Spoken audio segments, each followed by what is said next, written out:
Welcome back, and we are very excited because we're getting a tantalising glimpse this morning of what our post-pandemic lives could be like.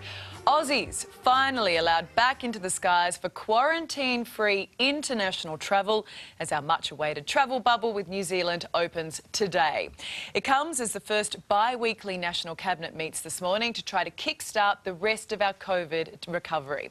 So there is plenty to discuss, and I'm joined by Northern Territory Senator Malarndirri McCarthy in Darwin and Scott Emerson from 4BC in Brisbane. Good morning to both of you guys. Good morning, Ali. So Malarndirri, New Zealand, yep. You beauty. Are you excited? Look, I think it's really heartening, Ali, to see this relationship really blossom with New Zealand. Clearly, that's a place that many people call home here in Australia and vice versa. So, look, it just brings optimism in a time when we clearly need to start feeling a little bit better about ourselves and our country and those around us. Too right. Optimism, Scott. It's exactly what we need right now, isn't it? We do indeed. Look, we've got more Kiwis living in Queensland than any other state in Australia. So we're hoping, of course, for our tourism industry, a lot of those Kiwis are going to come flooding into Queensland. Well, that's it, isn't it? I mean, we're already hearing that bookings in North Queensland are going through the roof. That's got to be good news. Yeah, look, very positive news. And look, obviously the hope is that this is a start, not just New Zealand, but maybe other parts of the world. But we want some good news this year, and we want our borders to open up. I think everyone is desperate to get back to some normality in our lives. Malarndirri, would you like to see it go further, see other countries included, or are we getting a little too far ahead of ourselves? Look, of course, that's the ultimate goal, isn't it, Ali, that people can travel wherever around the world. But, you know, we're just seeing that we don't want to go too quickly. We're still trying to work out the just vaccinating people here in Australia, and I know we'll talk about that. So I think we have to still be careful. What I can say, though, Ali, is that with Howard Springs facility here in Darwin, we've obviously been able to show that there is capability here in the Northern Territory through the Howard Springs expertise of those who run it. You know, we've been able to take in people, and we'll continue to do that. And I'm sure the Chief Minister will probably put that forward at the National Cabinet again. Malarndirri, what did you think of the Prime Minister's suggestion yesterday? He flagged this idea that vaccinated Australians might be allowed to quarantine at home in the second part of this year. Look, I think that gives the country something to discuss and debate. Again, we're still at that moment of working out just the vaccination issue itself, Ali. And I just feel with travelling across just the Gulf country last week and just got it back into Darwin, there's a great deal of loss of confidence. So I think we just have to make sure that if we're getting people from overseas either coming back home or people who are travelling overseas and coming back, that we still have a really thorough regime around the protection of our country and the citizens in it. Well, we had Dr. Margaret Harris from the World Health Organisation on the show a little earlier, and it was grim what she was talking about, because I think we do live in a bubble to a certain extent because we don't have any COVID community transmission, but 3 million deaths now from COVID internationally. The numbers are pretty grim. Scott, what do you think your Premier, or how your Premier would stand in regards to home quarantining perhaps later in the year? Oh, well, look, Anastasia Palaszczuk clearly has politically won very well in terms of having strong stance in terms of border closures, lockdowns. She won an election convincingly on the back of that.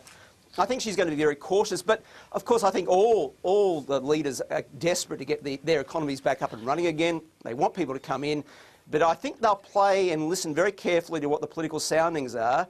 If they're seeing that there's political risk in allowing people in and potentially lockdowns again, they'll be very cautious in terms of Scott Morrison proposing this. I think he's got to start selling a message of positivity. Obviously, a lot of people have been disappointed with the vaccine rollout.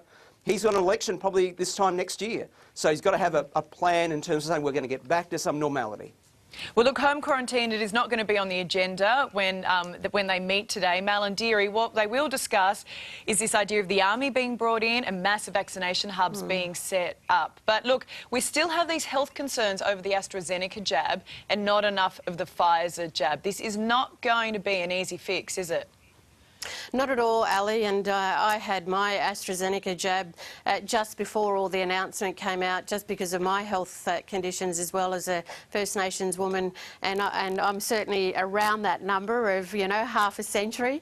But I just think that as I was travelling through the communities, and that was part of my reasoning, was just to see, well, what are the people doing in regional and remote Australia, and the lack of confidence, the loss of confidence has been quite immense over the last fortnight. So I think there's going to be an even greater challenge now just to bring people to those hubs, even if you did roll them out with the Defence Force or anyone else for that matter.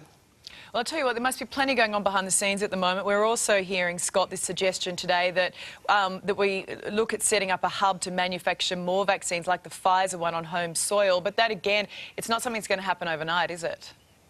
No, you just can't wave a magic wand and suddenly we start producing vaccines here. We see how long it took to get the AstraZeneca vaccine up and running here. We're still not seeing mass numbers of that coming out at the moment.